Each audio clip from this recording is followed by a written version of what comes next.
नमस्कार आपण मानक समस्त को यह वीडियो बहुत बहुत स्वागत। तो आज यह वीडियो में आप सहित +2 सेकेंड इयर एमआई ओडिया तपस्विनी पत्र जहाँ को गंगाधर मेहर लिखिं अति सुंदर काव्य तपस्विनी सीता राम पाखन को बहुत सुंदर पत्र लिखिं। तो तार एमसीक्यू आम डिस्कसन करवा।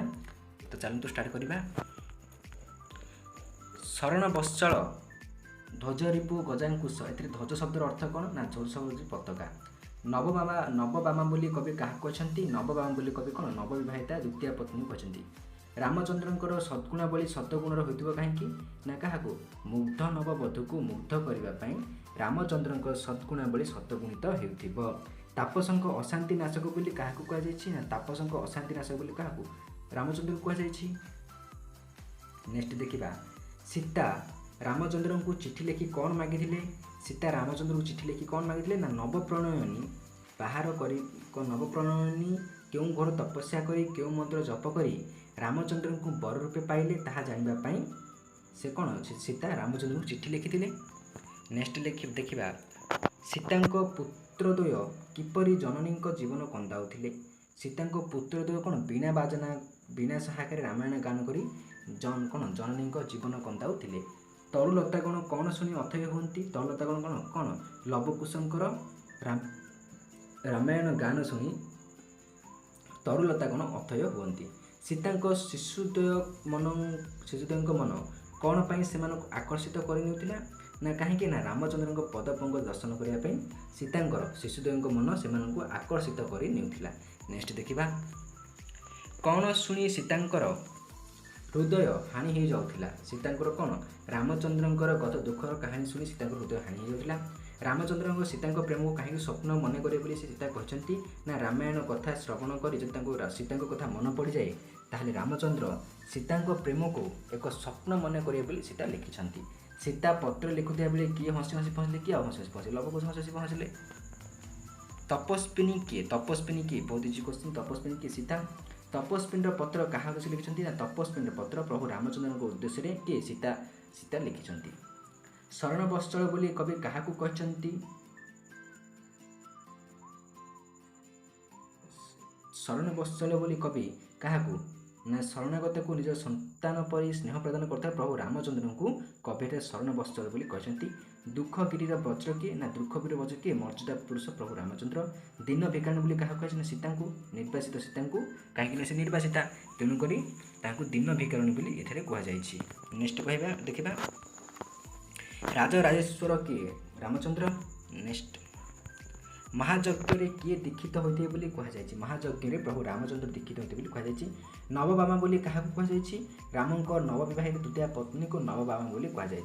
यज्ञ काल महाराजा बाम भागे किए सह पाथे बोली सीता पत्र लिखिं ना यज्ञ काल महाराजा बाम भागे नवविवाहिता द्वितीय पत्नी शोभा पाथे बोली सीता पत्र लिखिं। यज्ञ काल रामचंद्र को सद्गुण कहीं पड़ जाऊ ना नववधू को सद्गुण में मुग्ध करने सकल गुण अधिकारी रामचंद्र अनेक महत्व कार्य करुवे। तो से रामचंद्र कौन सद्गुण बढ़ी जाऊ किए मुग्ध हो बोली सीता कहते ना मुग्ध वधू मुग्ध होगा कहते। महायज्ञ महाराजा रामचंद्र कौन प्रदान करते ना महायज्ञ महाराजा रामचंद्र अमाप धनरत्न और पाट वस्त्र मान दान देते। दान बारिधि बोली सीता क्या संबोधन कर रामचंद्र जो दयालु पुरुष से दयार बारिधि तो सीता रामचंद्र को दान बारिधि बोली संबोधन कर। तपस्विनी अशांति नाशक किए ना तपस्विनी अशांति नाशक प्रभु किए रामचंद्र। क्यों मानक राजा रामचंद्र किसी अध्यय नाला तापस मानक राजा रामचंद्र किसी आदेय नाला। मते न करिब हेय क्यों प्रसंग में कहुई ना मुनि ऋषि मान दान करने प्रभु रामचंद्र सर्वदा मुक्त हस्त। सेहीपरि सीता होती जड़े तपस्विनी एवं तांको भिक्षा को पूरण करने रामचंद्र हेय मन करेंगे ना बोली से आशा पोषण कर। सीता एठार रामचंद्र कहते मते न करिब हेय। जनता भक्ति सहकारे क्या देखुवे जनता भक्तिपूत सहकारे कौन भक्तिपूत भाव में रामचंद्र बाम घरे बसता नवपरिणीत द्वितीय पत्नी को दर्शन कर आनंदित होते। सीता रामचंद्र को कौन जनईदेव लिखिते ना सीता रामचंद्र को जे चाहिए नवविवाहिता महिमामयी नारीटी क्यों प्रकार तप आचरण करथिला ओ क्योंठारे केते काल क्यों मंत्र जप करथिला ताहा जानिबा सीता रामचंद्र को कौन कहते तुमको जनईदेव जे नवविवाहिता महिमामयी नारीटी क्यों प्रकार तप आचरण करथिला ओ क्योंठारे केते काल क्यों मंत्र जप करथिला ताहा मते जणाई दियो। जहाँद्वारा कि मुझे तप अर्जन करी फिर पुणी तुमको पाइपर।